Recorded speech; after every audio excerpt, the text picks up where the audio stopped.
ನೀನು ದೇವರ ಜೊತೆ ಇದ್ದು, ಸ್ವಾಮಿ ನಾನು ಈ ಅನಾರೋಗ್ಯ ಗೆಲ್ಲಬೇಕು ಅಂತ ದೇವ್ರ ಹತ್ರ ಮಾತಾಡು. ದೇವರು go ahead, I am with you ಅಂತಾರೆ. ನಾನು ನಿನ್ನ ಜೊತೆ ಇದ್ದೀನಿ.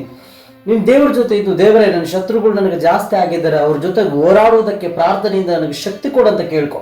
ದೇವ್ರು ಹೇಳ್ತಾರೆ ನಾನು ನಿನ್ನ ಜೊತೆ ಇದ್ದೀನಿ, ಗೋ ಹೆಡ್, ಮುಂದೆ ಸಾಗ ಅಂತಾರೆ. ನಿನ್ನ ಅವಮಾನಗಳು ಬಂದಾಗ, ದೇವರೇ ನನಗೆ ಯಾರೆಲ್ಲ ಅವಮಾನ ಮಾಡಿದ್ದಾರೋ ಅಂಥವ್ರ ಮುಂದೆ ನಾನು ಬೆಳಿಬೇಕು, ನನ್ನನ್ನು ಬೆಳೆಸು ಅಂತ ಕೇಳ್ಕೊಂಡ್ರೆ ಗೋ ಹೆಡ್, ನಾನು ನಿನ್ನ ಜೊತೆ ಇದ್ದೀನಿ ಅಂತಾರೆ. ನಿನಗೆ ಭಯ ಬಂದಾಗ ದೇವರನ್ನ ಕೇಳು, ದೇವರೇ ನನಗೆ ಭಯ ಬರುತ್ತೆ, ನನ್ನಿಂದ ಭಯವನ್ನು ದೂರ ಮಾಡಂತ ಕೇಳು.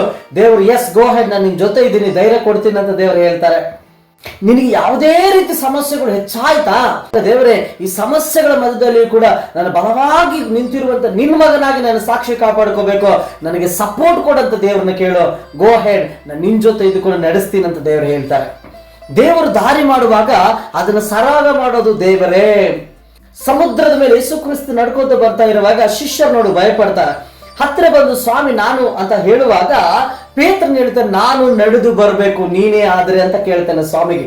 ಅದೊಂದು ಧೈರ್ಯದ ಮಾತು, ನಾನು ನಡೆದು ಬರ್ತೀನಿ. ನೋಡಿ ಎಸ್ ಯು ಕಮ್ ಅಂತ ದೇವರು ಹೇಳಿದ್ರು. ಬಾ, ನಾವು ದೇವ್ರಿಗೆ ಏನ್ ಹೇಳ್ತೀವೋ ದೇವ್ರು ಹೇಳ್ತಾರೆ ಎಸ್ ನೀನ್ ಮಾಡಬಲ್ಲೆ ಅಂತ ದೇವ್ರು ಅಪ್ರೂವ್ ಮಾಡ್ತಾರೆ.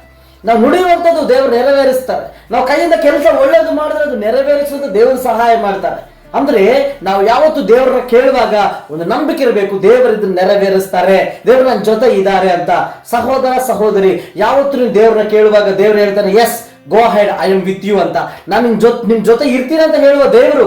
ಮೋಶೆ ಜೊತೆ ಇದ್ದ ದೇವರು ಯೆಹೋಶುವನ ಜೊತೆ ಇದ್ದ. ಯೆಹೋಶುವನ ಜೊತೆ ಇದ್ದ ದೇವರು ತನ್ನ ಮಕ್ಕಳು ನಡೆಸ್ಕೊಂಡು ಬಂದ. ಒಬ್ರ ಜೊತೆ ಇದ್ದು ಇನ್ನೊಬ್ರ ಜೊತೆ ಇರ್ಲಿಲ್ಲ ಅಂತ ಬೈಬಲ್ ಇಲ್ಲ. ಅವ್ರ ಜೊತೆ ಇದ್ರು, ಎಲ್ಲರ ಜೊತೆ ಇದ್ರು. ನೀನು ನಾನು ನನ್ನ ಜೊತೆ ಇದ್ದಿದ್ದು ಆತನೇ.